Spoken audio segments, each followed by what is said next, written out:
He had me open like new flower buds, like gifts on Christmas.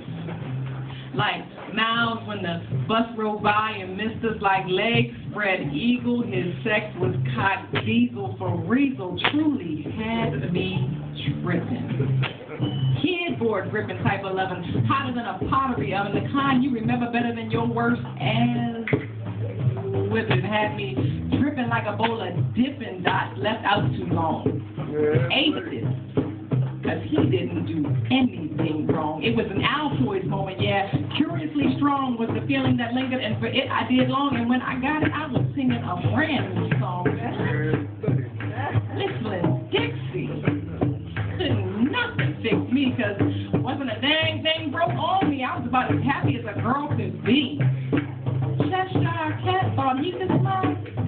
Please, that man had my pearly white cheese of the mile. Deep like the Nile, he went exploring my darkest spaces, places that have you making them crazy faces. Quiet? Now that's a riot. Because even my horse's voice was screaming, hot like fried rice, fresh out the wok, steaming, had me uttering stuff like I was possessed by demons. Ooh, Shalara.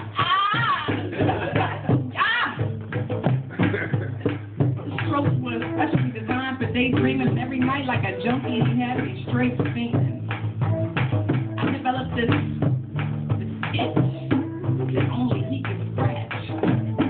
I needed it like chain smokers need the patch, and when he took me to my high, oh my, I could not even begin to touch the ground. But as we all know, what goes up must come down, and so I feel like I drowned until I was lifted again. Problem was, I wasn't alone in this adult swim. See, she was the queen of me, and I was just sharing him. I was the other. She was the wife and the mother. I guess you could say we were both the lover, and while I knew about her, at least according to he, she was totally and completely unaware of me. And it's true what they say, ignorance is bliss, because while she could wake up to his AM kiss, I was struggling to feign my blindness to all this. And when days started to go by with no word from my guy, it became so easy to cry and so much harder to lie to myself. Reality was I really needed help. On my own, this habit I simply could not ditch, and I still had this gnawing, insatiable itch. Man, oh man, I needed this scratch like newborn babies need the latch. So I called him one night, right about 9, and when he chose not to pick up the line, I decided to record a small piece of my mind. I didn't mean none of it, I was just talking smack, because by 9:15 I started texting Larry, who hit me back. But then days turned to weeks and I was feeling the lack. I swear this dude had me walking around wearing all black. I was cracked, the king's horses and men couldn't do jack. Not this time, no rewinding was bringing us back. And I sent voicemails, left notes, I swear I did all of that, but my mind just kept missing this one simple fact. See, it was what it was, and it is what it is. At the end of the day, she's still hers, and she's still his.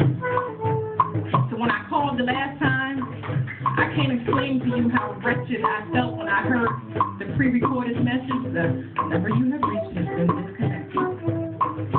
I didn't catch it. I called again and got the same. I closed my eyes and shook my head, so engulfed by the shame, followed by the pain that came, and I had no one to blame.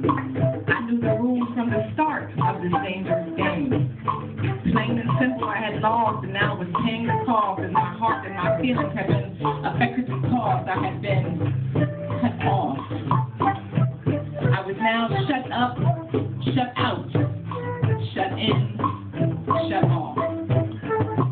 He had undoubtedly gotten his nut off, and once he got up, he once for all got up and shot off. He shook the nuts off, decided he was not off, and knew he had to get me this nut off his back and keep his family intact. And I guess I have to give him some credit for that, but it does not erase the bad aftertaste that I'm left with here. In my moments of disgrace, I feel displaced.